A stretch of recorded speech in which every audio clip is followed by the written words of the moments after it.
Exam का pressure? मैं हूं ना। अभी सब्सक्राइब करो हमारे new channel the Gaurav Jain clips. Money supply. Money supply supply मतलब जो बाजार में अवेलेबल है। तो मनी सप्लाई का मतलब क्या है? टोटल वॉल्यूम ऑफ मनी जो कि पब्लिक के पास पड़ा है at a particular point of time. जैसे मैं बोलूं आज की तारीख में बाजार में कितना पैसा है, तो आरबीआई इस चीज को कैलकुलेट कर सकते हैं भाई 2000 या 2 लाख 5 लाख करोड़ रुपए जो है बाजार में घूम रहे हैं। तो एक पर्टिकुलर पॉइंट ऑफ टाइम पे कितना पैसा बाजार में घूम रहा है उसको हम बोलते हैं मनी सप्लाई। इससे कुछ मेजर्स भी होते हैं, M1, M2, M3, M4, ठीक है, जिनको हम बॉर्डर और नैरोअर सेंस बोलते हैं, पर ये ज्यादा आपके काम के हैं नहीं। तो आप बस इतना समझ लीजिए कि मनी सप्लाई का मतलब क्या होता है? टोटल पैसा जो बाजार में घूम रहा है at a particular point of time. ये क्षमता आरबीआई के पास है कि वो इस चीज को कैलकुलेट कर ले। कैसे कर पाती है? वो ही छाप के देती है सब। तो उसको पता है कितना उसने छापा और कितना बाजार में घूम रहा है। आपको याद होगा कि जब लॉकडाउन क्या, जब नोटबंदी हुई थी तो आरबीआई ने कुछ डेटा रिलीज किए थे कि भाई टोटल वॉल्यूम जो कि अभी बाजार में है 500 और 1000 के नोट का, उसका 80% हमें रिसीव हो चुका है। तो उनको पता है कि कितना है। ठीक है, तो you can easily trace out कि कितना हमें रिसीव हो रहा है। तो मनी सप्लाई मतलब टोटल वॉल्यूम। अबे क्या हो गया भाई, एक second. Total volume of money जो अवेलेबल है।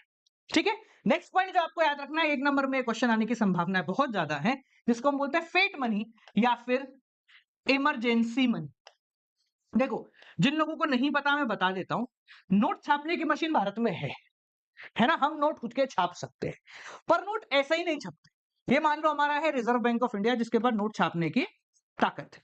इसके पास एक मशीन लगी जिसमें से 500, 1000, 1000 तो है नहीं, 2000 वो भी चलो खत्म हो गए, 100, 200, ये सारे के सारे नोट वो निकाल सकती है, पर वो ऐसे ही नोट नहीं छापती। जब भी उसको नोट प्रिंट करने हैं, जब भी इकोनॉमी को जरूरत पड़ती है कि भैया और नोट चाहिए, तो हमारी जो गवर्नमेंट है वो क्या करेगी? इनको देगी गोल्ड, कि भाई ये सोना गिरवी रखो और बदले में इस सोने की वैल्यू के बराबर हमें नोट दे दो। ठीक है, क्या दे दो? नोट दे दो। इसके पीछे काफी सारा लॉजिक है। तो बेसिक रीजन इज इससे इन्फ्लेशन कम आता है और करेंसी के बारे में सबको जानकारी रहती है। तो ये एक नॉर्मल प्रोसेस है, जब भी नए नोट छापने होते तो ये प्रोसेस यूज करना पड़ता है कि गोल्ड दो बदले में नोट ले लो। गोल्ड ही क्यों देते हैं? क्योंकि गोल्ड जो है वो इंटरनेशनल लेवल पे स्टैंडर्ड माना जाता है। गोल्ड के बेसिस पे सब चीजें हो रही होती है इंटरनेशनली। ठीक है, तो इसलिए गोल्ड को एक मेजर रखा जाता है। तो ये तो एक नॉर्मल प्रोसेस होता है, जब भी नोट छपने हैं ऐसे ही छपे। रोज रोज नोट नहीं छपते, बहुत जरूरत होती है तभी नोट छपते।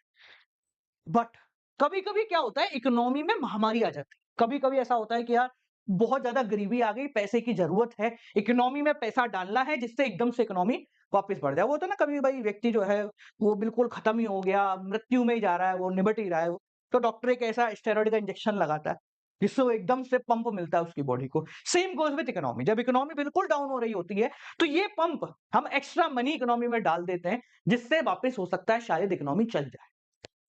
ठीक है, अब क्या है, जब इकोनॉमी मर रही है तो उसके पास गोल्ड तो होगा नहीं, गोल्ड होता तो वो नोट छपवा लेते। तो उस पर्टिकुलर कंडीशन में इमरजेंसी मनी का कॉन्सेप्ट इंट्रोड्यूस किया जाता है, जहां पर ये सेंट्रल बैंक बिना गोल्ड लिए ऐसे ही नोट छाप के बाजार में डाल देती है। ठीक है, it is the currency that the government has declared as a legal tender, जो सरकार ने बाजार में छोड़ दिया है, but it is not backed up by any physical commodity.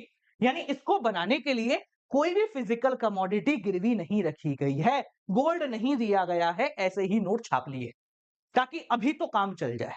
ठीक है, और फिर क्या होगा सर, भविष्य में क्या होगा? ये सारा का सारा पैसा आरबीआई वापस ले लेगी, लाओ दे दो, सब वापस दे दो, है ना, हम नहीं लेंगे, ऐसे चुपचाप वापस दे दो।